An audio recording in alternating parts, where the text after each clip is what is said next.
આપણે મસ્ત મજાની લસણની ચટણી નાખીને જે કાઠિયાવાડી શાક બનાવ્યું છે, જ્યારે કોઈ શાક અવેલેબલ ન હોય ને ત્યારે શું કરીએ તો આપણે આવું મસ્ત મજાનું શાક બનાવીએ.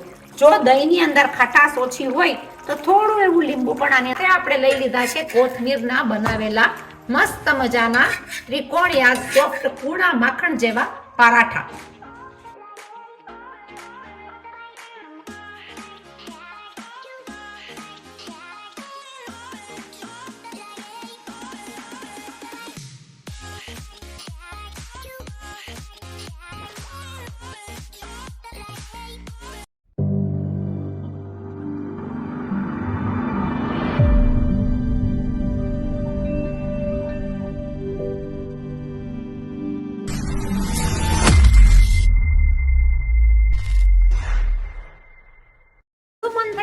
આજે મન થઈ ગયું છે કાઠિયાવાડી શાક બનાવવાનું. તો કાઠિયાવાડી શાકમાં શાક કોઈ પણ ઘરે ન હોય તો કયું કાઠિયાવાડી શાક લસણની ચટણી નાખીને કરીએ છીએ.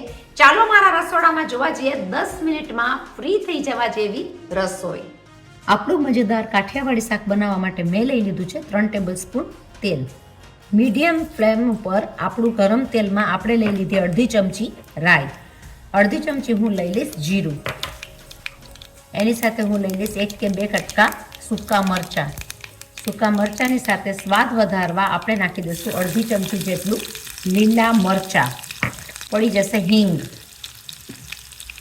હિંગ તો ભાઈ નાખવી જ રહી, કારણ કે શરીરના સ્વાસ્થ્ય માટે હિંગ બહુ જ સારી. સાથે વઘારની અંદર કાઠિયાવાડી શાક છે તો હું લઈ લઈશ કાઠિયાવાડી લસણની ચટણી. બધું કરી નાખશું મીડિયમ ફ્લેમ ઉપર. સોતળી નાખશું. બધી વસ્તુને મિક્સ કરી અને લસણની ચટણીને આપણે પકાવી નાખશું વઘારની અંદર. તમે જોઈ શકો છો વઘાર એકદમ જ સરસ લાગે છે. મેં લઈ લીધી છે 2 વાટકા જેટલી છાશ. છાશની જગ્યાએ તમે અડધી વાટકી કે 1 વાટકો દહીં લઈ શકો, અને તમારી પાસે દહીં પણ ન હોય તો તમે પાણીનો ઉપયોગ કરી શકો. આપણે આ બધી વસ્તુને કરી નાખશું મિક્સ. એકદમ સરસ રીતના આપણી આ વસ્તુ મિક્સ થઈ જશે ત્યારે આપણે ફ્લેમને કરી નાખશું ફાસ્ટ. ભાઈ મરચાંની ભૂકી તો લેવાઈ જ ગઈ છે. આપણે નાખી દઈશું અડધી ચમચી હળદર. સાથે ઉકળતી છાશમાં હું લઈ લઈશ માપથી મીઠું. લઈ લઈશું અડધી ચમચી ધાણા જીરું. લઈ નાખશું મીડિયમ ફાસ્ટ તાપ ઉપર આપણે છાશને મિક્સ. આમાં છાશને સતત હલાવતા રહેવાનું છે, કારણ કે ત્યારે છાશ ફાટવી જોઈએ નહીં. એટલે આપણે એને હલાવીને કરી નાખશું મિક્સ. તમે જોઈ શકો છો મિક્સ થયેલી છાશનું પ્રમાણ બહુ જ સરસ લાગે છે. ફ્લેમને કરી નાખશું ધીમી અને છાશને દેશું ઉકળવા. ઉકળતી છાશની અંદર હું એડ કરી નાખીશ અડધો કપ જેટલું પાણી. આપણી મીડિયમ તાપ ઉપર છાશ ઉકળતી હશે ત્યારે આપણે કરી લઈશું ગાંઠિયાનો લોટ. આપણે લઈ લઈશું 1 બાઉલ જેટલો ચણાનો લોટ. કાઠિયાવાડી આ મસ્ત મજાના શાકમાં ગાંઠિયાની અંદર પણ હું લઈ લઈશ મસાલો, કારણ કે પ્લેન ગાંઠિયા એની અંદર સ્વાદમાં એટલા સારા નહીં લાગે. હું નાખતી હોઉં છું મસાલો બધી રીતના, જે તમને બતાડું તમારી જોડે શેર કરું. આપણે લઈ લઈશું માપથી નિમક, અડધી ચમચી જેટલી હળદર, મરચાંની ભૂકી અડધી ચમચીથી ઓછી, ધાણા જીરું 2 પિંચ જેટલું. આ બધી વસ્તુને કરી નાખશું મિક્સ. સોફ્ટ બનાવવા જરાક એવું લઈ લઈશ તેલ. બધી વસ્તુને કરી નાખશું હાથ વડે મિક્સ. ચણાનો લોટ છે ભાઈ, પાણી નાખવામાં દગો દે, એટલે જરા જરા પાણી નાખીને આપણે એને બનાવી નાખશું સોફ્ટ ગાંઠિયાનો મસાલો. થોડું થોડું પાણી નાખતી જઈશ અને એનો ડો તૈયાર કરીશ. ગાંઠિયા સોફ્ટ ડોમાં મને જોઈ ગયું છે 3 ટેબલસ્પૂન જેટલું પાણી. મેં કરી નાખ્યો છે એકદમ સોફ્ટ ડો, કારણ કે મશીનની અંદર પણ આ ગાંઠિયા પડે, પણ આપણે પાડી નાખશું ઝારાની અંદર. ઝારાને આપણે કરી નાખશું તેલ વડે ગ્રીસ, જેથી કરીને લોટ ચોટે નહીં અને આપણા ગાંઠિયા એકદમ સરસ રીતના પડે. આ ગાંઠિયાને તમે મશીનમાં પણ પાડી શકો, પણ તમારે તરતના તરત ગાંઠિયાનું શાક બનાવી નાખવું હોય તો ઇઝી રીતના આપણે બનાવીએ ઝારાની અંદરના ગાંઠિયા, અને એનું કાઠિયાવાડી મસ્ત મજાનું શાક. જ્યારે ગાંઠિયાના શાકમાં આપણે ગાંઠિયા પાડતા હશું ત્યારે આપણે ફ્લેમ રાખશું થોડી હાઈ. આની અંદર હું પાડી નાખીશ ગાંઠિયા એકદમ જ સીધી રીતના. આ પ્રમાણે ગાંઠિયાને લહેરકા સાથે પાડતા રહેશું. જરાક એવા તેલ નાખવાથી આપણા ગાંઠિયા બનશે એકદમ સોફ્ટ, કારણ કે જો કઠણ ગાંઠિયાનું લોટનું શાક હોય તો મજા ના આવે.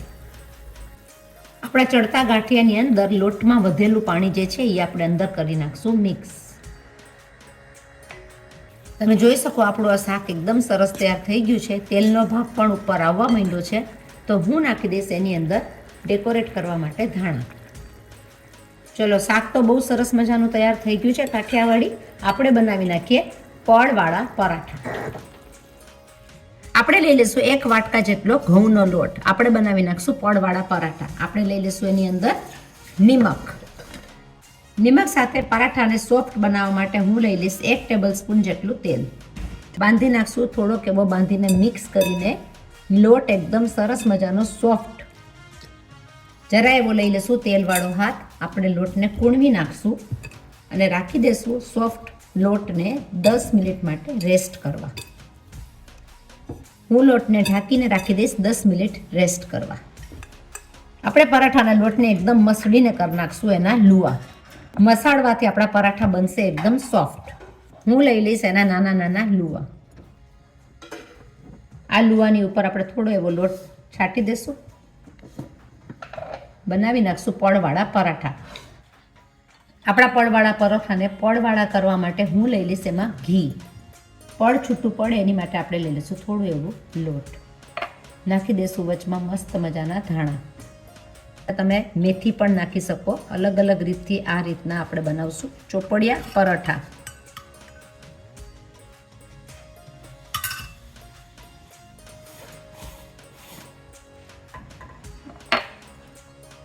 લેશું પાછા ધાણા. કરી નાખશું આ રીતના ફોલ્ડ.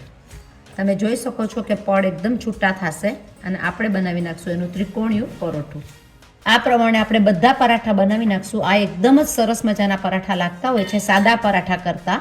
અને જોઈન્ટ ફેમિલીમાં હોવાથી બેકગ્રાઉન્ડ અવાજ તમને આવશે બી ખરો. આ પ્રમાણે હું કરી નાખીશ બધા પરાઠા. પરાઠામાં આ રીતના બબલ આવતાની સાથે આપણે એને ફેરવી નાખશું. લગાડી દઈશું 2 બાજુ ઘી, જેથી કરીને સ્વાદ પણ સરસ લાગે અને એકદમ સોફ્ટ કૂણા જેવા આપણા થશે પરાઠા. પરાઠાને થવા દેવા પડશે મીડિયમ ફાસ્ટ તાપ ઉપર. ફેરવી નાખશું બીજી બાજુ. બંને બાજુ ફેરવવામાં આપણું આ પરોઠું એકદમ સરસ મજાનું તૈયાર થઈ ગયું છે. તમે જોઈ શકો કૂણા માખણ જેવા પરાઠાની સાથે કાઠિયાવાડી શાક ગાંઠિયાનું એકદમ સ્વાદિષ્ટ. આપણે મસ્ત મજાની લસણની ચટણી નાખીને જે કાઠિયાવાડી શાક બનાવ્યું છે. જ્યારે કોઈ શાક અવેલેબલ ન હોય ને ત્યારે શું કરીએ તો આપણે આવું મસ્ત મજાનું શાક બનાવીએ. જો દહીંની અંદર ખટાશ ઓછી હોય તો થોડું એવું લીંબુ પણ આની અંદર નાખીને સ્વાદવાળું વધારી શકાય. અને આપણું આ શાક ખતખતું તૈયાર થઈ ગયું છે. હું લઈ લઈશ એને મારા જમવાનામાં. તો જુઓ તમે પણ, આપણે લઈ લઈશું શાકને એક બાઉલની અંદર. અને શાક એકદમ જ સરસ થાય છે. જારાની અંદર મશીન વગર પણ આ શાક તમે કરી શકો. ઉતરતું શાક ખાવાની મજા જોર હોય છે. આને તો ભાઈ તમે ચમચીથી લઈને ખાઓ ને તો એ બહુ જ મજા આવે. ચમચીથી લઈને ખાવાની મજા પણ ગાંઠિયાના શાકનું કાઠિયાવાડી સ્ટાઇલ ઓર જ હોય છે.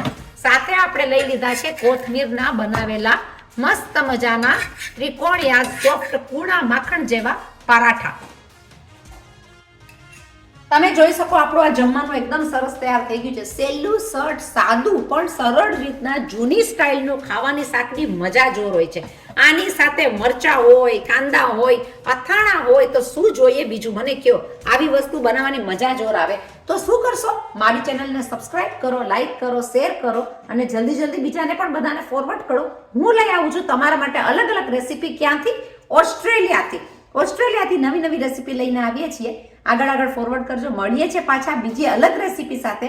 ત્યાં સુધી તમે બનાવો કાઠિયાવાડી મસ્ત મજાનું ગાંઠિયાનું શાક અને ધાણાના એટલે કોથમીરના પરાઠા.